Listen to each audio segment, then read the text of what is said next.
28 अप्रैल 1988 की दोपहर हवाई का हिलो इंटरनेशनल एयरपोर्ट। यहां एक जहाज पर सवार हो रहे यात्रियों को नहीं पता था कि उनके साथ कुछ देर बाद इतिहास की सबसे विचित्र घटनाओं में से एक घटना घटने वाली है। उन्हें क्या पता कि वे जिस हवाई जहाज में बैठ रहे हैं 24,000 फीट की ऊंचाई पर उसकी छत ही उड़ जाएगी और इतना होने के बाद भी वे जिंदा बचे रहेंगे। आज भी इस उड़ान के यात्री घटना को याद कर सिहर जाते हैं। अलोहा एयरलाइंस की इस फ्लाइट को हवाई की राजधानी होनोलुलु लैंड होना था। कहने को यह सिर्फ 35 मिनट की फ्लाइट थी, लेकिन जिंदगी और मौत के खेल ने इसे बहुत लंबा बना दिया था। दूरी कम होने के कारण यह फ्लाइट दिन में कई फेरी लगाती। उस रोज ये इसकी 7वीं फेरी थी। फ्लाइट की कमान कैप्टन रॉबर्ट स्कॉर्नस्थाइमर और फर्स्ट ऑफिसर मिमी टॉम्पकिंस के हाथ में थी। दोनों को 12,000 घंटे प्लेन उड़ाने का अनुभव था। कैप्टन ने फ्लाइट में सब कुछ चेक किया और उड़ान भरनी शुरू की। जब फ्लाइट अपने सफर की आधी दूरी तय कर चुकी थी, तब वह 24,000 फीट की ऊंचाई पर थी। फ्लाइट में कुल 95 लोग सवार थे। इसी दौरान 1:48 पर जब सभी यात्रियों को ड्रिंक सर्व की जा रही थी, तभी सबको अचानक एक जोर का झटका लगा। सामने जो नजारा था उसे देखकर सब दंग रह गए। प्लेन की बॉडी यानी फ्यूसलेज का एक हिस्सा हवा में उड़ गया था। प्लेन की पहली से 6ठी रो तक की छत और दीवारें गायब थीं। स्वाभाविक है कि इतनी ऊंचाई पर अगर प्लेन की छत ना हो तो लोग बाहर की ओर खींचने लगेंगे। लेकिन गनीमत यह रही उस समय सबने सीट बेल्ट बांधी हुई थी, क्योंकि सफर सिर्फ 35 मिनट का ही था। अगर सीट बेल्ट ना बांधे होते तो सभी हवा में उड़ जाते। हालांकि चुनौतियां अब भी बनी हुई थीं। सबसे बड़ी परेशानी थी ऑक्सीजन की कमी। प्लेन में ऑक्सीजन मास्क तो थे, लेकिन वे छत में लगे होते हैं और छत गायब थी। देखते ही देखते लोग घुटन महसूस करने लगे। दूसरी ओर जब लोगों ने पता किया कि क्या प्लेन का कॉकपिट बचा हुआ है, पाया कि कॉकपिट तो बचा है, लेकिन सिर्फ फ्लोर के एक टुकड़े से जुड़ा हुआ। उसका दरवाजा जाम हो चुका था। अब सवाल यह था कि क्या पायलट जिंदा है? अगर नहीं तो सबका मरना तय है। इसी दौरान एक फ्लाइट अटेंडेंट ने लोगों से पूछा कि क्या कोई प्लेन उड़ा सकता है।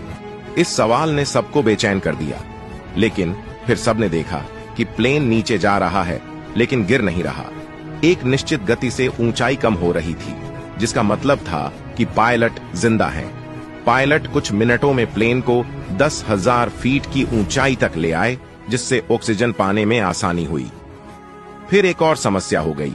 प्लेन की बॉडी पर इतना भयंकर जोर पड़ा कि कॉकपिट ही टेढ़ा हो गया।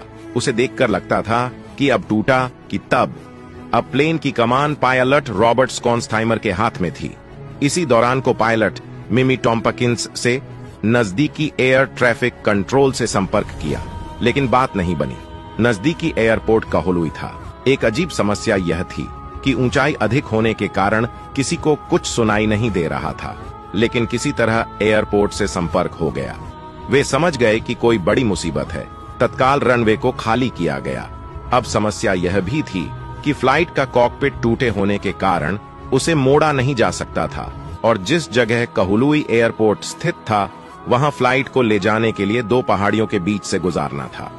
यह बिना फ्लाइट को मोड़े संभव नहीं था। रॉबर्ट ने सोचा प्लेन को पानी पर लैंड करा दिया जाए, लेकिन टूटे जहाज के कारण लोगों के पानी में डूबने का डर था। आखिरकार फ्लाइट को मोड़ने का फैसला लिया गया। किस्मत ने साथ दिया और फ्लाइट को सही सलामत मोड़ लिया गया। जब फ्लाइट एयरपोर्ट के पास पहुंची तो अधिकारियों ने उसे दूरबीन से देखा। फ्लाइट की जो स्थिति उन्होंने देखी उससे उनके होश फाख्ता हो गए। बिना छत का एक जहाज हवा में उड़ रहा था। अंदाजा लगाना मुश्किल था कि इस फ्लाइट में सवार लोगों का क्या हुआ होगा। आखिरकार पायलट ने विमान तेजी से रनवे की ओर बढ़ाया, लेकिन अभी मुसीबतों का सिलसिला खत्म नहीं हुआ था। अब फ्लाइट का लेफ्ट इंजन फेल हो गया था। पायलट के सामने कोई विकल्प नहीं था और फ्लाइट को रनवे पर उतारा गया। किसी तरह घिसटते हुए वह थम गया। हादसे में 7 लोगों को गंभीर चोटें आईं। लगभग 60 लोग घायल थे और सिर्फ एक मौत हुई थी। मरने वाली थीं फ्लाइट अटेंडेंट क्लाराबेल लांसिंग। उन्होंने सीट बेल्ट नहीं बांधी थी और अनुमान लगाया गया कि वह हवा में उड़ गई होंगी। घायलों को अस्पताल पहुंचाया गया। उन्हें खुद पर यकीन नहीं हो रहा था कि वह जिंदा हैं। इस मामले की उच्च स्तरीय जांच हुई, जिसमें अलोहा, बोइंग और सरकार तीनों को जिम्मेदार माना गया। बोइंग को पता था कि अलोहा की फ्लाइट जर्जर हो चुकी है, उनकी स्थिति उड़ान भरने लायक नहीं है। इसके बावजूद अलोहा कंपनी ने उनका मेंटेनेंस नहीं किया। कंपनी में कोई योग्य इंजीनियर भी नहीं था।